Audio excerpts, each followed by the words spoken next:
When we were younger, we dreamed about the type of hero we would become. We pictured ourselves in a flowing red cape and stretchy black tights. With super strength, super speed, and super intellect, we imagined ourselves fighting against villains and saving lives. Many people may have outgrown this dream, but I definitely have not. My goal has simply changed. My new version of a cape and tights is a white lab coat. Rather than super strength, I have super perseverance and super motivation. While fighting against multiple sclerosis and dementia, I aspire to save lives in a different way, as a neurologist.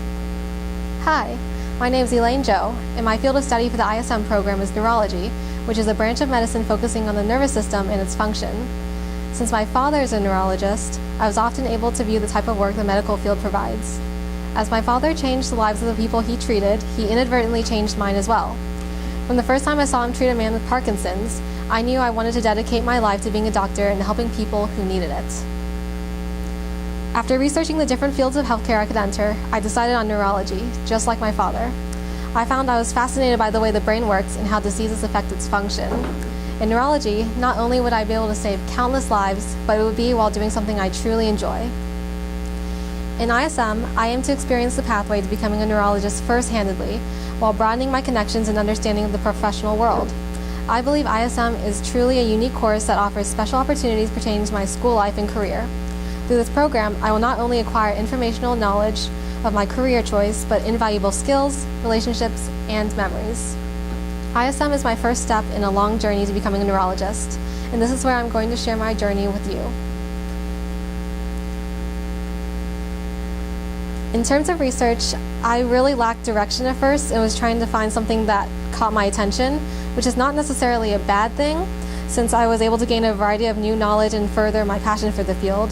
However, now I have really begun looking into the daily lives of neurologists rather than some obscure topic in the field. So you will start to see some progression towards that throughout my presentation. First, I looked into the career outlook for neurologists. Rather than gaining a textbook definition of neurology, I hope to receive a more realistic perception of this profession, including the hardships I will face and the true emotions I will experience behind the exterior. I feel that I was truly able to gain a sense of the type of work and lifestyle I will have as a neurologist. My career will really depend on the setting in which I work in. While I feel that a hospital environment would provide more interesting cases and connections, the hours are much longer and irregular, especially for such a sensitive field as neurology. In contrast, a private practice offers a more stable lifestyle in which work is less intensive and the hours are much shorter. Although I'm unsure at the moment, I think a good balance would be a combination of both so that I can continue to intrigue and challenge myself while living a comfortable, stable life. Next, in deciding what topic to base my second research assignment on, I chose something that would be absolutely necessary in becoming a neurologist: neurological diseases and their diagnosis. Because physicians spend approximately 8 years studying this topic, I realized that it will be impossible for me to gain a full understanding of these disorders in my current condition. However, I hope that by researching these diseases, I will be able to preview the type of knowledge I will learn in the future and gain an advantage in the comprehension of this knowledge. Through this assignment, I sought out to learn about the various diseases I will treat regularly if I were to pursue general neurology. So I was focusing on migraines, Alzheimer's, Parkinson's, dementia, and of course, much more. I feel like the ambiguity of symptoms truly make neurology a challenging field. Therefore, along with an understanding of a variety of disorders, neurologists must pay attention to minuscule details in order to give a proper diagnosis. At the time of my third interview assessment, the presidential election was fast approaching, so I decided to research a main concern being debated: health insurance. I thought gaining a general idea of how insurance works economically would be helpful to my career and personal life. But my primary interest was the Affordable Care Act, which is of especially great controversy. The ACA provides many advantages for the public regarding insurance accessibility, but perhaps at a great financial expense. In order to compensate for higher quality care, premiums have actually increased for the majority of people, effectively doing the opposite of its intended purpose. Although I did not find this as interesting as a subject as ones directly pertaining to my field, I recognize that health insurance is an essential aspect of all fields of medicine, and I do believe my perception of the profession has grown because of the research.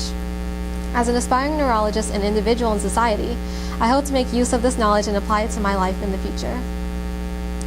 For the past 3 research assessments, there have been some minuscule hints at a subject that was becoming increasingly fascinating to me. Despite its controversy, I felt that stem cell research is a worthwhile and innovative cause. Not only has it provided insight into the cures of neurodegenerative diseases, but all fields of medicine as well. Because of many of the moral dilemmas, I focus primarily on induced pluripotent stem cells, or iPSCs, which are created in laboratories and do not endanger embryos.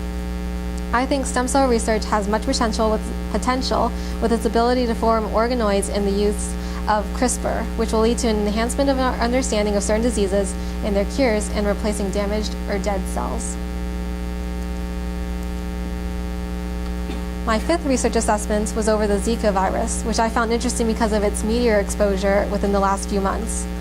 From recent studies, Zika has been found to cause nervous system anomalies, including microcephaly and Guillain-Barré syndrome.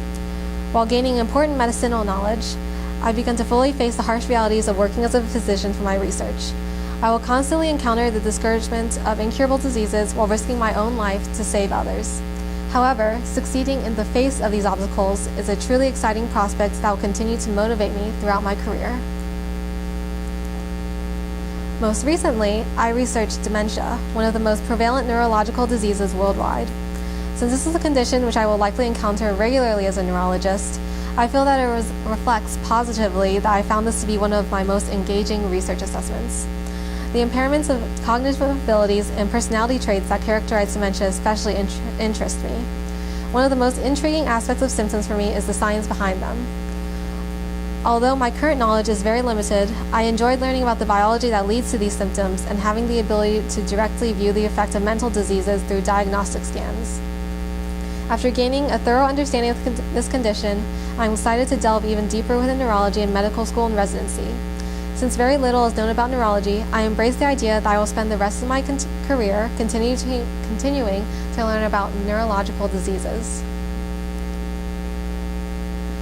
In addition to research, ISM has allowed me to conduct informational interviews to enhance my understanding of the professional world and acquire real-life experience of the pathway to becoming a neurologist.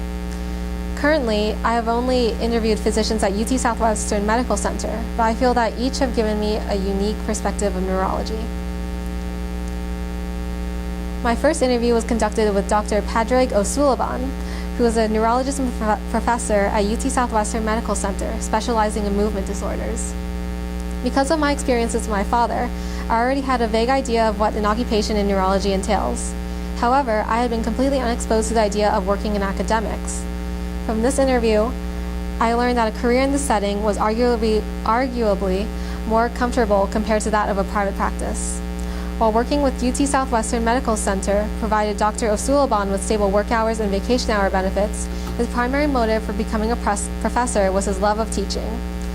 Although I believe academics is a worthwhile career that provides a positive contribution to society, I simply am not interested in teaching neurology in addition to practicing it.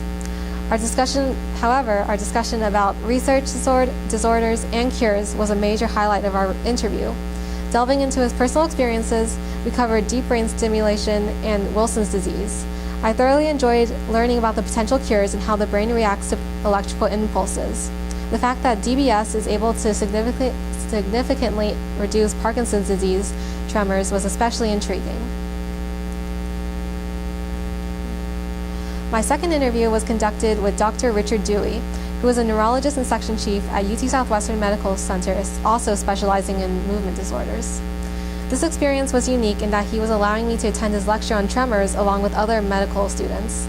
In the interview portion of our meeting, I particularly enjoyed hearing about the various diseases he has treated, either through research or while being on call. His research mainly focused on treatments to retard progression of Parkinson's, including apomorphine and palidotomy. The lecture covered symptoms, diagnosis, treatments, and differentiation between essential tremors and others. The most intriguing part of the lecture was the discussion over symptoms and diagnosis.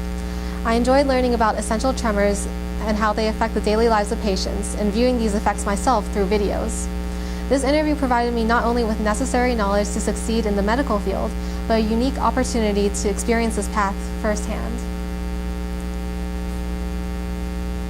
My third interview was conducted with Dr. Benjamin Greenberg, who is a neurologist and professor at UT Southwestern Medical Center specializing in autoimmune disorders. After interviewing with 2 neurologists specializing in movement disorders, I decided to branch out and learn about other subspecialties. The idea of autoimmune disorders, in which the immune system attacks itself, was very intriguing to me. Through detailed descriptions and stories, I feel that Dr. Greenberg gave me a very clear image of the type of work neurology provides. A particular highlight of our interview was him detailing his encounter with anti-NMDA receptor encephalitis, a disorder that causes the immune encounter with immune system to attack the electrical impulses in the brain. From this interview, I obtained an incredible perspective into the complexities behind the brain in neurology that primarily attract me to this field. And my fourth interview was conducted with Dr. Jaya Trivedi, who is a neurologist and director at UT Southwestern Medical Center, specializing in neuromuscular disorders. When discussing her daily responsibilities, I truly appreciated how detailed Dr. Trivedi was. I enjoyed learning about how she used EMGs, EEGs in diagnosis, and her involvement with other physicians. As with all interviews, I especially enjoyed hearing about the intriguing diseases Dr. Trivedi has treated. She delved in depth into amyotrophic lateral sclerosis, or Lou Gehrig's disease, in which the body attacks neurons that control voluntary muscles. Although ALS is typically fatal within 1 to 2 years, Dr. Trivedi described a case in which the patient was stable for 4 to 5 years. I enjoy hearing about the uplifting cases such as this because it reminds me that this occupation truly contributes to society. By working to treat neurological diseases and bettering the emotional states of our patients, neurologists are making a difference. So one of the biggest fears for my future is living an average life, working a repetitive desk job every day, pursuing a field that I have no interest in, and living a life that I hate. This has honestly been one of the primary motors for a majority of my actions, just so I can do something extraordinary with my life. However, I have realized I cannot live a life based on fear. So what do I have to motivate me? I have goals. I have passion, happiness, dreams. These are the concepts I have decided to build my life around so that I can eagerly anticipate my every choice rather than dread my mistakes. In the words of Ralph Waldo Emerson, what I truly want from life is to laugh often and love much,